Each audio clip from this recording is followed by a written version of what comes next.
আমি যত বড় আলেম, যত বড় ইমাম, যত বড় খতিব, যত বড় মাদ্রাসা ওয়ালা, যত বড় আল্লাহ ওয়ালা দাবি করি, আমার নবী আমার কলিজার টুকরা, আমার নবীরে বেঈমানরা কটূক্তি করবে আর আমার অন্তরে লাগবে না, এটা মুসলমানিত্ব হতে পারে না। এটা আমার কথা নয়, নবীজি বলেছেন লা ইউমিনু আহাদুকুম হাত্তা আকুনা আহাব্বা ইলাইহি মিন ওয়ালিদিহি ওয়া ওয়ালাদিহি ওয়ান নাসি আজমাইন। তুমি মুমিন হতে পারবে না যতক্ষণ না পর্যন্ত তোমার মা, তোমার বাবা, তোমার সন্তান, তোমার আত্মীয়-স্বজন এবং সমগ্র মানুষের মধ্যে আমি নবীকে বেশি ভালো না বাসবা, ততক্ষণ পর্যন্ত মুমিন হতে পারবা না। আমাকে জবাব দেন, আমার মা বাবার দাম বেশি না নবীর দাম বেশি? আরো আস্তে কোন, আমার দলের দাম বেশি না আমার নবীর দাম বেশি? নবীর দাম বেশি। আমার নেতার দাম বেশি না আমার নবীর দাম বেশি? সুতরাং আমরা মুসলমান একটা কথা গর্বের সাথে জানাই দিতে চাই, এই বাংলায় যদি অনেক দল অনেক মত, তবে আমার নবীর জন্য আমার অন্তরে জায়গা, আমার আল্লাহর জন্য আমার অন্তরে জায়গা। দুনিয়া সব এক পাশে থাকবে, আমার নবীর ইজ্জত আল্লাহর তাওহীদ এক পাশে থাকবে। আমি যতদিন বেঁচে থাকবো আমার শরীরে এক ফুটা রক্ত থাকা পর্যন্ত নবীর ইজ্জত এই বাংলায় ভুলণ্ঠিত হতে দিব না। তার মানে আমার হকের আওয়াজও প্রচার করতে হবে। আল্লাহ বলে শুধু ঈমান আছে আমল আছে হবে না, ঈমান আমলের সাথে তোমার মধ্যে হকের প্রচার থাকতে হবে, কি হবে না? সত্য কথা বলতে হবে, সত্যের পথে থাকতে হবে, সত্য প্রচার করতে হবে, এবং শুধু তাই নয়, সত্য প্রচারের উপদেশও দিতে হবে। 3 নাম্বার গুণ পাইলাম ইমানদার হওয়ার, জান্নাতে যাওয়ার। আর কয়টা বাকি আছে? এটা সবচেয়ে কঠিন গুণ। এই 3টাও যদি সবার মধ্যে পাওয়া যায়, শেষ নাম্বারের গুণটা পাওয়া বড় কঠিন। ওয়াতাওয়াসাউ বিস-সাবর, কি? ধৈর্য। ধৈর্য আছে আমগো? ধৈর্য আছে কার কার? হাত উঠান তো। মিথ্যা কথা, হাত নামান না, উড়ানি বালা। হ্যাঁ, ধৈর্য আমগো মধ্যে আসলে যারা হাত উঠাইছেন আলহামদুলিল্লাহ, তবে ধৈর্যে পরীক্ষায় আমরা পাস করতে পারি না। আল্লাহ অমুকের দোকানে এত বেচা কিনে দেয়, আমার দোকানে নেই। আল্লাহ কে আর কাউরে দেখে না, আমারই পাইলো কি করে না। আমার খেতে ধান হয় না, আরেকজনের হইছে, আল্লাহ কে আমারই পাইছে। আমার পোলাটা পানিতে বইরে মরছে, আর কি কারো পোলা আল্লাহ দেখে না, কয় কি কয় না। অথচ আমার আল্লাহ বলে গোলাম, আমি তাকে বেশি ভালোবাসি যাকে আমি আল্লাহ বেশি বিপদ দেই। যেই ঘরে বিপদ নাই ওই ঘরে আল্লাহর রহমত নাই। যেই ঘরে যত অভাব বেশি ওই ঘরে আল্লাহর রহমত তত বেশি। আর অভাবীরা কয় আল্লাহ আমার টাকা দেয় না, ওরে দিছে। আল্লাহ কয় তোরে দিই নাই, এটাও তোর উপরে পরীক্ষা এবং রহম, আর যেটারে দিছি এটাও তার উপরে বিশাল পরীক্ষা। দেখেন না, টাকা পয়সার অভাব নাই, টাকা কামাইতে কামাইতে মাথা স্টেডিয়াম হয়ে গেছে, চুল নাই একটাও। এত টাকা কামায় কামাইতে কামাইতে এখন পলাই গেছে, এখন দেশই আইতে পারে না। আবার এই দুনিয়ায় যারা ক্ষমতাসীন বাদ দেন, যারা হারাম কামাইছে, এই হারাম কামাই খাইতে পারছে? কোত্থেকে গুলি মেরে দিল না, খানার মধ্যে বিষ মিশিয়ে দিল, কত টেনশন। রিক্সাওয়ালা 1 টাকা কামাও 100 টাকা কামাও, ওই 100 টাকা দিয়া ডাল আলু ভর্তায় যে মজা পাওয়া যায়, হারাম কামাই করে নেওয়ালা কোটিপতি মুরগি রোস্ট কোরমা পোলাওয়ে সেই মজা পায় না। কোটি টাকার মালিকে দেখো অভাব হয় না দূর, গরিবি ঘুমায় গাছপালাতে মনটা বাহাদুর। ঠিক না? ফেরাউনের নাশটা দেখো মিশর জাদু ঘরে, খায় না মাছি পোকা মাকড় সবাই ঘৃণা করে। জ্ঞানী যারা বুঝে তারা শুধুই ইশারায় নির্বোধকে বুঝাইতে পারে কোথায়। উঁচু জমিনের পানি যেমন নিচু জমিনে যায়, তেমনি খোদার রহমত আসে নম্রতার হৃদয়। বিলাসের বাড়ি গাড়ি পরে রবে সব, থাকতে সময় স্মরণ করো আল্লাহ আমার রব, থাকতে সময় স্মরণ করো আল্লাহ আমার রব। কি আমাদের রব? জবান খুলে বলেন কে আমাদের রব? अल्लाह अल्लाह क्या मुबारक नाम है, अल्लाह अल्लाह आशिकों का काम है, अल्लाह अल्लाह तू मेरा माबूद है, अल्लाह अल्लाह तू मेरा मकसूद है। এজন্য হারামে কোনো আরাম, হারামে আরাম। আমাদের ধৈর্য সিটাং মাহফিল করতেছিলাম তো ধৈর্যের বয়ান করতেছি, জিজ্ঞেসি ধৈর্য কার কার আছে। সার্কিট হাউস মাঠ, বিশাল মাঠ, হাজার হাজার মানুষ, সবাই হাত উঠাইছে, ধৈর্য আছে। এরপর যখন বর্ণনা করছে ধৈর্যটা আসলে এমন, এরপর আর একজন উঠায় না, একজন উঠাইছে, ডাইন কর্নার যে একজন উঠাইছে হ্যাঁ ধৈর্য আছে, দেখি দাড়িও নাই, বিড়িটিও খায় মনে হয়। ধৈর্য তো ইসলামের সাথে সম্পর্কের একটা বিষয়, দাড়িও নাই, বিড়ি টিড়ি খায়, দেখলেই তো বোঝা যায়, কারণ ঠোঁটটিটা তো গোলাপের পাপড়ির মতো সুন্দর, ঠিক না? আর এই সিগারেট খাওয়ার সবচেয়ে স্পেশাল জায়গা হলো বাথরুম। ঠিক আমাদের রাস্তা কইলেও ঠিক, জোরে কইলেও ঠিক, জোরে কর না ঠিক না বেটি? যারা বিড়ি খায় একটু এমন হয়েছে, সমস্যা নেই, আজকে থেকে আর খাইয়ান না, আস্তে আস্তে ছাড়বো। আজরাইলকে আস্তে আস্তে আসে না হঠাৎ আসে? আস্তে আস্তে আপনি তওবা করবেন কেন? তওবা করলে এখনই, ঠিক না? আমি কইলাম আপনার ধৈর্য আছে? কয় হ হুজুর, ধৈর্য যদি থাইকা থাকে আমার আছে। দাঁড়ান, আপনি দাঁড়াইছে কি ধৈর্য? কয় 25 বছর পর্যন্ত স্যাক খাইয়া রয়েছে, এখনো বিয়ে করি নাই। এইটা যদি ধৈর্য না হয় হুজুর, ধৈর্য কোনটা আমার একটু বোঝা। উনি কত বছর ধৈর্য ধরছে? 25 বছর। তাহলে এটা কি ধৈর্য? আল্লাহ কি বলে শুনে, আল্লাহ তাআলা বলেন وَلَنَبْلُوَنَّكُمْ بِشَيْءٍ مِّنَ الْخَوْفِ وَالْجُوعِ وَنَقْصٍ مِّنَ الْأَمْوَالِ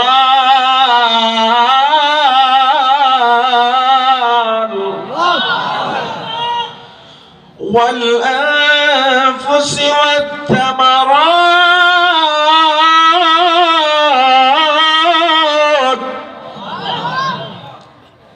আল্লাহ বলেন হে বান্দা, আমি আল্লাহ ধৈর্য দেব। কারে ধৈর্য দিব? কারে পরীক্ষা করি? যে বান্দা ক্ষুধায় কষ্ট পাই আল্লাহরে ভুলে না, যে বান্দা ভয়ের মধ্যে আল্লাহরে ভুলে না, যে বান্দা মাল সম্পদ ধ্বংস হয়ে গেছে, সম্পদ কম হইছে, তাও বলে আলহামদুলিল্লাহ। ও ভাই, তোমার সম্পদ কেমন হইছে? কম হইছে, তবে আল্লাহর কাছে শুকর, যেটুকু হইছে এতটুকু আমি খুশি। আল্লাহ কয় বান্দা, তুই যখন শুকর আদায় করছ, তুই টেনশন করিস না, আমি আল্লাহ তোর নিয়ামত আরো কোটি গুণে বাড়ায়া দিব। এই যারা লস খায় এবার আবার লস খায়, কয় আমার জীবনে লসই যায় না, কারণ তুই যে লস খাইয়া একবার আলহামদুলিল্লাহ কোন জন্য লস যায় না। লস খায় এরপরে যদি বলতো আলহামদুলিল্লাহ আল্লাহ ভালো রাখছে, আল্লাহ কয় লা ইন শাকারতুম লা আযীদান্নাকুম, তুই শুকর আদায় করতে দিতাম বাড়ায়া। লস খায় কয় আল্লাহ কি আর কেউ দেখে না, এমনি নি কয় আল্লাহ কি আর কেউ চোখে দেখে না, এমনি কয়, কয় কি কয় না? কন্না নাউযুবিল্লাহ, নাউযুবিল্লাহ। অথচ আল্লাহ বলে তোর যদি ধৈর্য থাকতো তোরে আমি বাড়ায়া দিতাম। আল্লাহ বলে বান্দা, তোরে আমি পরীক্ষা করব মিনাল খাউফ, ভয় দিয়া। আগুনের সামনে দাঁড়াবি, তোকে বলা হবে আগুনে পড়, নচেত ঈমান ছাড়। তুই যদি ধৈর্যশীল ঈমানদার হও, এক কথায় জবাব দিবি, আগুনে পড়তে রাজি, ঈমান ছাড়তে রাজি না। এরা হলো ধৈর্যশীল ঈমানদার। নমরুদ নিজেরে খোদা দাবি করেছিল, ঠিক কিনা বলেন? ইব্রাহিম আলাইহিস সালামের বাবা বা তাফসিরে আসছে পিতা বা চাচা হতে পারে, তবে বাবা হিসাবেই বেশি তাফসিরে আসছে হাজর ছিল তার পিতা, মূর্তি বানায়া বাজারে বিক্রি করত। একদিন মূর্তি বানাই ইব্রাহিম রে দিছে, হাজি আছে না, ডালা হাজি কি কয় আপনাদের দেশে? ঠিক আছে, আমি তো বরিশাল। এই হাজির ভিতরে বিশাল বিশাল মূর্তি ঢুকাইয়া কয় ইব্রাহিমের এটি নিয়ে বাজারে বিক্রি কর। ইব্রাহিম চিন্তা করছে, বাবারে না বললে বেয়াদবি হবে, কোনো কথা বলে না। বাবা আজকে কি না গেলে হয় না? কয় না, আজকেই যেতে হবে। ঠিক আছে, ইব্রাহিম আলাইহিস সালাম মূর্তিগুলো নিয়ে রওনা দিছে। পথিমধ্যে যাইয়া প্রত্যেকটা মূর্তির পায় তাফসীরে ভাবি আসছে রশি বাঁধছে। কি বাঁধছে? রশিটা কান্দে বাজাইছে, বাজায় টানতে টানতে খোদার অবস্থা শেষ। পরে বাজারে কাছাকাছি গিয়ে হাজির ভিতরে আবার উঠাইছে। যখন বাজারে গেছে দেখে কোনো খোদার হাত নাই, কোনো খোদার নাক নাই, কোনো খোদার পাও নাই। বাজারের দোকানওয়ালা কয়, খোদার এমন হালত কেন? ইব্রাহিম কয়, নিজেরা নিজেরা মারামারি করছে।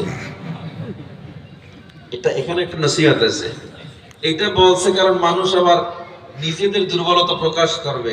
কাফেররা কয় এরা মারামারি করতে পারে, কয় করে করে তো, আমি তো দেখলাম। না পারে না। কেন পারে না? কয় শক্তি আছে না। কয় শক্তি নাই। কয় না। কয় তাইলে তোমার খোদা হয় কিভাবে? সুবহানাল্লাহ। একটা মূর্তিও তো বেচতে পারে না, এডিলে বাড়ি গেছে। আজুর বলে এই অবস্থা কা? কয় এরা মারামারি করছে। ইব্রাহিম আলাইহিস সালাম কয় মারামারি করছে। আজর কয় আমার সাথে মশকরা করো, আমি ভালো করে জানি এরা মারামারি করতে পারে না। ইব্রাহিম আলাইহিস সালাম বলে বাবা এরা মারামারি করছে। আজর বলে মারামারি করে নাই কারণ শক্তি নাই। ইব্রাহিম আলাইহিস সালাম বলে বাবা গো, যার শক্তি নাই তাকে তুমি কেমনে খোদা মানো? আর আমি ইব্রাহিম এমন আল্লাহকে মানি যে আল্লাহ আসমান বানাইছে, যে আল্লাহ জমিন বানাইছে, যে আল্লাহ তাআলা চন্দ্র সূর্যটারে ঘোরায়। আমি আল্লাহ এমন আল্লাহর মানি যে আল্লাহ তোমারও বানাইছে, আমারও বানাইছে। লা তাখুযুহু সিনাতু ওয়ালা নাওম। ও বাবা, আমি এমন আল্লাহকে মানি যিনি একটা সেকেন্ড তন্দ্রাও দেন না, ঘুমান না, অল টাইম আমাদের সার্ভিস দেন। জোরে জোরে কোন আল্লাহু আকবার।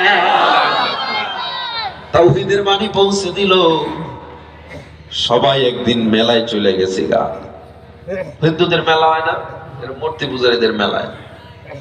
ইব্রাহিম আলাইহিস সালাম যায় না, কুরাল আছে না, এটা কুরাল লইয়া নমরুদের মূর্তিখানা ইবাদতখানায় যায় সবগুলোরে পিড়ে বাঁধছে। যেটা সবার বড় ওইটার কাঁধে কুরালটা বাজায় রাখছে। নমরুদ সবাই মেলা থেকে এসে দেখে খোদার অবস্থা শেষ। কে করছে? কাউরে পায় না, একমাত্র ইব্রাহিম ছিল এই এলাকায়। সবাই মেলায় গেছিল, ধরে আনছে। ইব্রাহিম এই কাম কে করছে? ইব্রাহিম আলাইহিস সালামকে আমারও তো প্রশ্ন, এত বড় খোদায় থাকতে আর বাচ্চারা ফিরেই লোকে। ফাইলুল হাকিম লা ইয়াখলু আনিল হিকমা। আমারও প্রশ্ন, কে এত বড় দুঃসাহস? তার মা বাবা এত বড় খোদা থাকতে বাচ্চারে কে মারলো? নমরুদ বলে কেমনে বাঁচাবে, তার তো শক্তি নেই। ইব্রাহিম আলাইহিস সালাম বলে, নমরুদ কারে তুমি খোদা মানতেছো যার মোটেও শক্তি নাই? গায়ে মশা পড়ে, মাসি পড়ে, এই খোদা সরার মতো সরানোর মতো শক্তি নাই। আর এমন আল্লাহরে আমি মানি যে আল্লাহ আসমান জমিন লৌহ কলম আদম হাওয়া গন্ধম পৃথিবী জান্নাত জাহান্নাম বানাইছে। জোরে শুনে না ধর্মের কাহিনী। নমরুদ ডাক দিয়া কয়, তাড়াতাড়ি ওকে গ্রেফতার করো, আমার বাপদাদার ধর্ম নিয়ে কথা বলে, ওরে এমন শাস্তি দিব গোটা দুনিয়ার মানুষ মনে রাখবে। এমন শাস্তি দিব, বিশাল অগ্নিকুণ্ড সাজাইয়া ইব্রাহিম আলাইহিস সালামকে আগুনে ফালানোর জন্য। যখন চরক গাছ বা একটা চরকার মধ্যে বসানো হয়, আগুনের এত তেজ 70 গজ উপর থেকে পাখি গেলেও পড়ে যাইতো তাপে, এত তেজ আগুন। চরক গাছের মধ্যে বসায়া সবাই মিলে যখন চরক গাছের রশিটা ধরে টান দিল, চরক গাছ নড়ে না, চরক গাছ নড়ে না। নমরুদ অবাক হয়ে গেল, এত আরাম, এত ইজি চরক গাছটা কেন নড়ে না? শয়তান নমরুদের কানে কানে বলে, নমরুদ, যদিও দেখছো এখানে কোনো আপন বলতে তা ইব্রাহিমের কেউ নাই, তবে ইব্রাহিমের পক্ষে স্বয়ং আল্লাহ, ওই আল্লাহর হাজার হাজার ফেরেশতা ইব্রাহিমের পক্ষে রশি ধরে আছে, এই রশি তুমি নাড়াতে পারবে না। নমরুদ বলে, কি করব? বলে, উলঙ্গ বেহায়াপনা জিনা এখানে চালু করে দাও, ফেরেশতারা চলে যাবে। জিনা চালু করে দেওয়া হলো, উপঢৌকন তাদেরকে বোনাস দেওয়ার জন্য কপালে টিপ দিয়ে দেওয়া হলো।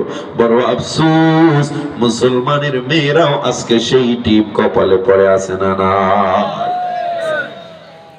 এবার চরক গাছ নাড়া দিল, নড়ে না। নমরুদ আবার টেনশনে পড়ে গেল, চরক গাছ কেন নড়ে না? কোরআনে আল্লাহ তাআলা বলেন, এবার নমরুদের কাছে শয়তান এসে বলে, ও নমরুদ, এখনো পারবা না, কারণ স্বয়ং ইব্রাহিমের সাথে ফেরেশতারা আছে, পারবা না। কি করবো? বলে, ইব্রাহিমকে উলঙ্গ করে দাও। কিন্তু কেউ রাজি হয় না।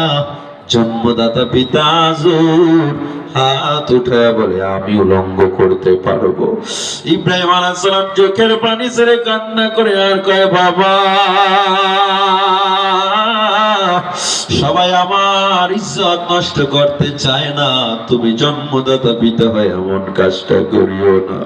আমি আল্লাহর পরীক্ষার সামনে, আগুনের সামনে দাঁড়াবো, এই ধৈর্য পরীক্ষা আমার ইজ্জত দিয়ে তুমি টানাটানি করবা না। চোরে শোনে না ধর্মের কাহিনী।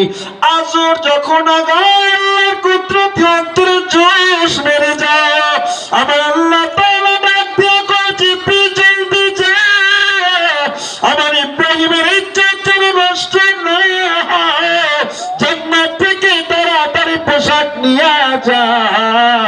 ইব্রাহিম আলাইহিস সালামের যখন উলঙ্গ করার জন্য ইব্রাহিম আলাইহিস সালামের কাপড়ে হাত দাও, আমার আল্লাহ তাআলার হুকুমে জান্নাতের পোশাক দিয়া ইব্রাহিমকে ঢেকে দেওয়া হয়,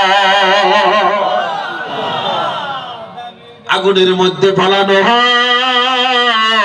আমার আল্লাহ ডাক দিয়ে কয়, জিবরিল একটু ইব্রাহিমকে জিগা, ইব্রাহিমের কোনো সাহায্য লাগবে কিনা?